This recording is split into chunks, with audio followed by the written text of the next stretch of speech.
Сайн байцгаана уу? Энэ өдрийн мэндийг хүргэе. Өнөөдрийн тоглоом маань хоолгоор мөлхий сэдвтэй тоглоом байгаа. За багш нь мөлхөлтийн аргачлал техникийг зааж өгье. За эхлээд бэлтгэх байдал авлаа. За хоёр өвдгөөр доошоо хагас сууж хоёр гарыг газар тулан нуруу хотойлгоод хараацих толгой өгшөө. За мөлхөхдөө баруун хөл баруун өвдөг угшаа. Зүүн гар угшаа сөөлжилж мөлхөлтийг гүйцэтгэнэ. За 1 2 3. За ингэж мөлхөлтийг гүйцэтгэх. За багш нь одоо хоолойн дээр явж үзүүлье.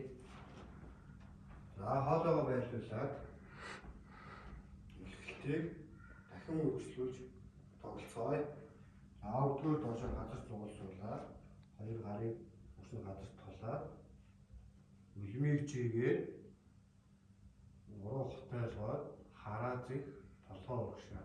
За мөлхөлтийг гүйцэтгэе. 1 2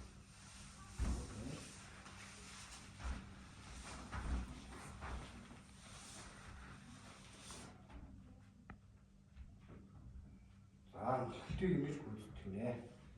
За хүүхд маань ингэ зөв хийж ивэл та бүхэн маань урамшуулж өгөх хэрэгтэй. Өөрийн аль болох дуртай тоглоомыг хоолой нөгөө талд байрлуулан тавина. За хүүхд маань ичээс мөлхөж харж ирээд бөмбөгөө авлаа. Буцаад гарааны цэг рүү бөмбөгөө барин яваад